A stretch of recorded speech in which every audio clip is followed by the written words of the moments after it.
আল্লাহর নবী পবিত্র জবান দ্বারা বললেন, আমার সাহাবারা তোমরা শুনে রেখে দাও, পৃথিবীর জমিনে আপনার বলা হয়েছে আল্লাহর আপনার 7 শ্রেণীর বান্দা, আল্লাহর 7 শ্রেণীর বান্দা বান্দি জাহান্নামে আপনার বলা হয়েছে আপনার জাহান্নামে যাবে না, আরশের নিচে আপনার থাকবে।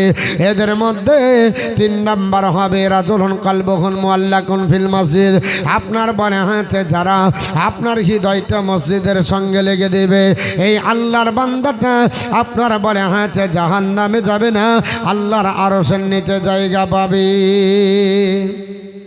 আল্লাহর মসজিদের সঙ্গে কেমন ব্যবহার করবেন, মসজিদের সঙ্গে কেমন আপনার বলে আচরণ হবে, কিভাবে মসজিদে আপনি যাবেন, আল্লাহর ঘরে কখন যাবেন। আমরা জুম্মার দিন শুধু যাই, আল্লাহর নবী পবিত্র জবান দ্বারা বলেছেন আমার সাহাবারা শুনে রেখে দাও, মানিল গসলি ইয়াউমাল জুমআতি গোসল জানাবাতি সুম্মা রাহা ফাকা আন্নামা কাররাবা বাকারাতান। আল্লাহর কোনো বান্দা যদি জুম্মার দিন ফরজ গোসলের মতো গোসল করার পরে আল্লাহর ঘরে যদি আপনার বলে হয়েছে যে জুম্মার দিন আপনার বলে হয়েছে ফাঁস কাতারে 1 নম্বরে যদি দীক্ষিত হয়, আল্লাহর ওই বান্দার নামে আমলে আল্লাহ একটা মাকবুল হয়, একটা আপনার ওট কোরবানি সাবধান করবে। জোরে বলুন সুবহানাল্লাহ। আল্লাহর কোন বান্দা পৃথিবীর জমিনে আপনার বলে হয়েছে 1 নম্বরে যদি না যেতে পারে, 2 নম্বর যদি জায়গা দখল করে, আল্লাহর নবী বললেন সাহাবারা মান্দাহা ফিসাতি সানিয়াতি, আল্লাহর বান্দা যদি 2 নম্বর হয় ফাকা আন্নামা কাররাবা বাকারাতান, আপনার আল্লাহর বান্দার নামায় আমলে আল্লাহ একটা গাভী কোরবানি সাবধান করবে। আল্লাহর বান্দা যদি 2 নম্বর না হতে পারে, আমার নবী বললেন মান্দাহা ফিসাতি সালিসাদে, আল্লাহর বান্দা যদি 3 নম্বর হয় ফাকা আন্নামা কাররাবা কাবশান আকরানান, সে যেন আল্লাহর রাস্তাতে একটা আপনার সিং বিশিষ্ট মেষ কোরবানি করল। আমার বন্ধুগণ পৃথিবীর জমিনে আল্লাহর বান্দা 3 নম্বরও যদি না হতে পারে, 4 নম্বরে যদি হতে পারে, আল্লাহর নবী পবিত্র জবান দ্বারা বলে হে আমার সাহাবারা মান্দাহা ফিসাতি রাবিয়াতি, আল্লাহর বান্দা যদি 4 নম্বর হয় ফাকা আন্নামা কাররাবা দাজাতান, সে যেন আল্লাহ রাস্তাতে একটা আপনার বলে হয়েছে মোরগ কোরবানি করল। 4 নম্বরও যদি হওয়া সম্ভব না হয়, আল্লাহর নবী বললেন সাহাবারা মান্দাহা ফিসাতিল খামিসাতি, আল্লাহর বান্দা যদি 5 নম্বর হয় ফাকা আন্নামা কাররাবা বাইজাদান, সে যেন আল্লাহ রাস্তাতে একটা আপনার ডিম কোরবানি করলো। এই আপনার বলে হয়েছে জুম্মার দিনে আপনাকে যেতে হবে, নামাজ পড়তে হবে, ইবাদত করতে হবে। ইবাদত করলে কি হয়, আল্লাহর কোরআন বলেছে ইন্নাস সালাতা তানহা আনিল ফাহশাই ওয়াল মুনকার, যে আল্লাহর আপনার বলা হয়েছে নামাজ আদায় করবে, যে আল্লাহর বান্দা যে নামাজ পড়বে নিশ্চয় নামাজ সমস্ত অপবিত্র থেকে মানুষকে দূরে রাখে। জোরে বলুন সুবহানাল্লাহ। দিয়ে দেন আর আমাকে বলেন না।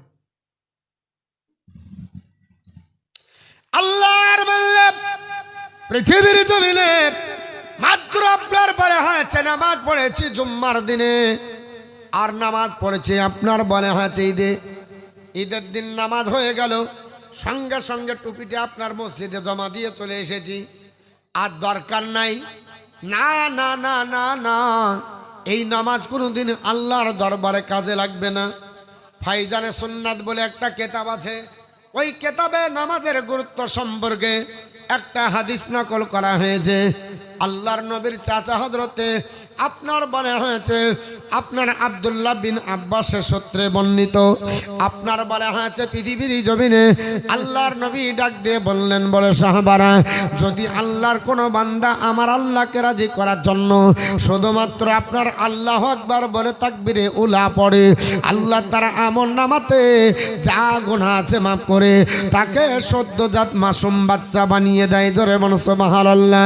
আল্লাহর কোন বান্দা পৃথিবীর জমিনে যখন আপনার নামাজ পড়ার জন্য পৃথিবীর জমিনে আপনার সানা আপনার বাঁধবে, সানা পড়বে সুবহানাকা আল্লাহুম্মা ওয়া বিহামদিকা ওয়া তাবারাকা ইসমুকা ওয়া তাআজ্জাদুকা ওয়া লা ইলাহা গায়রুকা, এটা যেমনি পড়বে নবী আমার বলেছে সাহাবারা, আল্লাহর ফেরেশতা রহমতের ফেরেশতা পৃথিবীতে নামবে।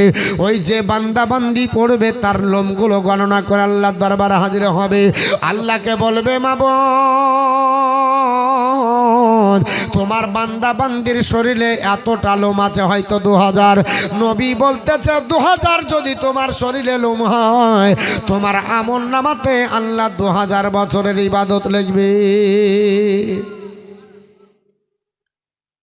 আপনার সানা পড়ার কারণে হবে।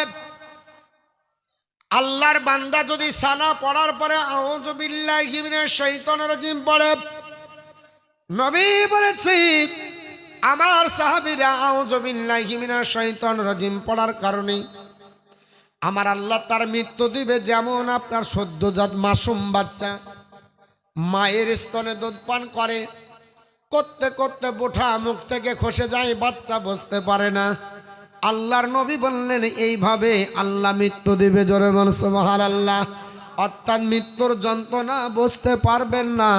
মৃত্যু কাকে বলে আপনি আপনার অনুধাবন করবেন না। মাসুম বাচ্চার মতো আপনি কোলে ঢুলিয়ে যাবার মতো আপনার জান চলে যাবে। আল্লাহর নবী বললেন সাহাবারা যদি এর যাইতে আপনার বিসমিল্লাহির রহমানির রহিম পড়ো, আল্লাহ তোমার নামায় আমলে 4000 নেকি লিপিবদ্ধ করবে। আল্লাহ তোমার আমলনামা থেকে 4000 গুনাহ মিটিয়ে দেবে। শুধু তাই নয়, আল্লাহর দরবারে 4000 মর্যাদা উঁচু হবে। ওরে আমার সাহাবারা, তারপরে তুমি পড়বে সূরা ফাতিহা। ফাতিহার পরে অন্য একটা সূরা মিলিয়ে যেমনি রুকুতে তুমি চলে যাবে, আল্লাহ তোমার আমলনামাতে এত নেকি দান করবে, একটা পূর্ণাঙ্গ আপনার হজের মতো আপনার নেকি পাবে।